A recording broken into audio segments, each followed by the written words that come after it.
اگر عبادت ہے تو خالصتاً اللہ کی رضا کے لیے وہی عبادت قبول ہوگی۔ وہ آپ نے واقعہ سنا ہے کہ صحابی نے پوچھا کہ یہ تم نے کمرے میں یہ جو کھڑکی بنائی ہے یہ روشن دان بنائے کس لیے بنایا؟ تو پوچھا کہ یہاں سے ہوا بھی آئے گی روشنی بھی آئے گی۔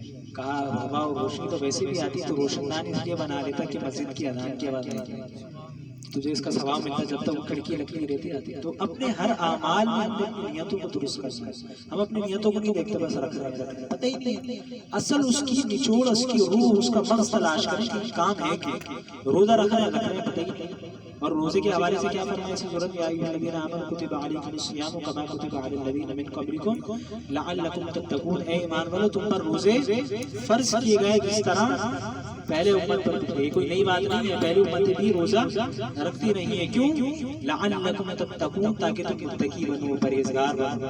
30 دن روزے رکھ لیں، پورے روزے رکھے ہیں، اور عید کے دن اس کو دیکھو تو لگتا نہیں ہے کہ یہ متقی اور پرہیزگار ہے۔ ہمارا حال یہ ہے۔ تو روزے تو رکھے ہی اس لیے جاتے ہیں کہ بندہ متقی اور پرہیزگار بنے، لیکن اگر ہم اس طرف نہیں آئے، متقی پرہیزگار کی طرف نہیں آئے، تو پھر کیا ہم نے کیا حاصل کیا؟ پھر آگے ان الصفا والمروہ من شعائر اللہ، صفا و مروہ یہ اللہ تبارک و تعالیٰ کی بہترین شعائر میں سے، بہترین نشانیوں میں سے ہے۔ وہاں منافقین مشرکین نے جو ہے وہ بت رکھ دیے تھے، تو بعض مسلمان اس طرف جاتے نہیں تھے اللہ کی، وہاں جب عمرے کے ارکان جب آپ پڑھتے ہیں صفا اور مروہ کی طرف، تو بت کی وجہ سے نہیں جاتے تھے، تو اللہ تبارک و تعالیٰ نے یہ حکم نازل فرمایا تھا کہ ان الصفا والمروہ من شعائر اللہ، کہ یہ جو صفا اور مروہ ہے یہ جو ہے اللہ کے شعائر میں سے ہے، یعنی نشانیوں میں سے۔ پھر اس کے بعد انما حرم علیکم المیتۃ والدم ولحم الخنزیر وما اہل لغیر اللہ، اس کے اندر جو ہے 4 چیزوں کی حرمت کا اللہ تبارک و تعالیٰ نے صراحتاً واضح بیان کر دیا کہ یہ 4 چیزیں کیا ہیں، حرام ہیں۔ انما حرم، بے شک حرام کر دیے گئے تم پر، علیکم المیتۃ مردار جانور، والدم اور اسی طرح خون، ولحم الخنزیر اور خنزیر کا گوشت، خنزیر پورے کا پورا کیا ہے، حرام ہے۔ وما اہل بہ لغیر اللہ، اور وہ جاندار جسے ذبح کیا جاتا تھا، پہلے جب ذبح کرتے تھے تو وہ بت کا نام لے کر ذبح کرتے تھے، تو یہ 4 چیزیں اللہ تبارک و تعالیٰ نے حرام کر دی۔ انما حرم علیکم المیتۃ مردار، انما حرم علیکم المیتۃ والدم اور خون، ولحم الخنزیر اور خنزیر کا گوشت، وما اہل بہ لغیر اللہ، اور وہ جاندار جس پر غیر کا نام لیا جائے گا تو وہ کیا ہوگا، حرام ہوگا۔ اب یہاں سے بعض احباب جو ہے وہ ایک دلیل لے کر آ جاتے ہیں کہ فاتحہ کیا ہے، حرام ہے۔ کیوں حرام ہے بھائی؟ اس پر غیر کا نام لیا گیا۔ فاتحہ پڑھتے ہیں تو کس کے قصیدہ پڑھتے ہیں؟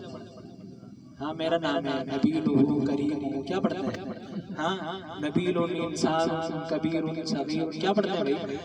کیا پڑھتے ہیں؟ قرآن پڑھتے ہیں، تو کس کا نام لیتے ہیں؟ اللہ کا کلام۔ اچھا قربانی کا نام لیتے ہیں، کس کا نام لیتے ہیں؟ یار یہ بھائی حلال بھی کرتے ہیں، کھا بھی کرتے ہیں، ابے وہ تو تمہارے بھائی کا۔ اچھا یہ دیکھیں لوجک سمجھ میں نہیں آئی، وہ حلال ہے اور یہ حرام۔ بھائی اعلیٰ حضرت علیہ الرحمہ نے لکھا کہ جو فاتحہ کا کھانا ہے نا، یہ سامنے رکھنا جو ضروری نہیں ہے کہ سامنے رکھا جائے، ایک جو ہے وہ بیکار سی بات ہے۔ آپ کھانا سائڈ میں رکھنا، اگر رکھ رہی بھی ہے تو ہم کلام تو اللہ تبارک و تعالیٰ کا پڑھ رہے ہیں، تو یہ کھانا کہاں سے حرام ہوگا بھائی؟ کس کا کلام پڑھ رہے ہیں؟ اللہ کا کلام پڑھ رہے ہیں، ٹھیک ہے۔ اور جو اس کا اصال ثواب ہے آپ وہ اپنے بزرگوں کو پہنچا رہے ہیں، اور یہ تو حدیث سے ثابت ہے۔ آقا علیہ الصلوۃ والسلام نے ارشاد فرمایا 3 اعمال جو ہے بندے کے چلا جاتا ہے لیکن پھر بھی ساتھ چلتے جاتے ہیں۔ ایک صدقہ جاریہ کر دیا، بعد احباب اصال ثواب کے لیے مساجد میں اہتمام کرتے ہیں، مدرسہ چل رہا ہے ذریعہ لا کے دے دیا، سیون لگا دیا، اس کا اصال ثواب چل رہا ہے۔ تو نیک اولاد وہ بھی اعمال کرتی ہے، اس کا بھی جو ہے وہ ثواب جو ہے لکھا جاتا ہے۔ کسی نے کنواں کھدوا دیا، اس کا بھی ثواب چلتا رہتا ہے۔ تو اصال ثواب تو وہاں سے ثابت ہے۔ کہتے ہیں کہ یہ بس کانسیپٹ کلیئر نہیں کرنا، پتہ ہے ساری چیزیں واضح ہیں لیکن اس کو سمجھنے کی کوشش نہیں کرنی، بیٹھنا نہیں ہے، آپس میں جو ہے وہ مباحثہ تو کرنا ہے لیکن سمجھنا نہیں ہے۔ تو اپنی طرف سے جو ہے وہ چیزیں اور غلط فہمی کا شکار ہو کر یہ تو حرام کام کر رہے ہیں، یہ تو شرک کام کر رہے ہیں۔ بھائی شرک کی تعریف تو پوچھ لو، شرک کی کہتے ہیں شرک کی قسمیں کتنی ہے، یہ شرک کہاں سے ہوا ہے؟ تو اپنی طرف سے بس فتوی بازی کر کے اور جو ہے وہ ٹیگ لگا دیا، یہ تو مشرک ہے۔ اور حدیث میں آقا علیہ الصلوۃ والسلام نے ارشاد فرمایا شرک کا کچھ خوف مجھ کو اپنی امت پر نہیں، شرک کا کچھ خوف نہیں ہے میری امت سے۔ تو آقا علیہ السلام کا بھی دیا تو قول ہے صحیح. حضور فرما رہے مجھے اپنی امت سے شرک کا خوف نہیں ہے، اور آدھی امت جو اہل سنت والجماعت ہے آپ کو مشرک قرار دے دی. تو پھر حضور کا فرمان کیا غلط ہے؟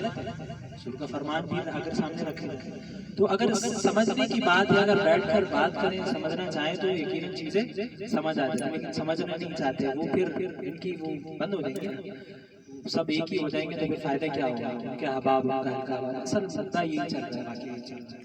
ٹھیک ہے، تو انشاءاللہ تبارک و تعالیٰ ہم کل تیسرے پارے سے انشاءاللہ تبارک و تعالیٰ آغاز لیں گے، کچھ اہم آیات دوسرے پارے کی انشاءاللہ تبارک و تعالیٰ اس کا بھی ہم خلاصہ آپ کے سامنے رکھیں گے. اللہ رب کریم ہمارا اس میں جو غلطی کوتاہی ہوئی اللہ پاک معاف فرما کر اپنی بارگاہ میں قبول منظور فرمائے، ہمیں قرآن کا فہم عطا فرمائے، قرآن کی معرفت عطا فرمائے. آمین.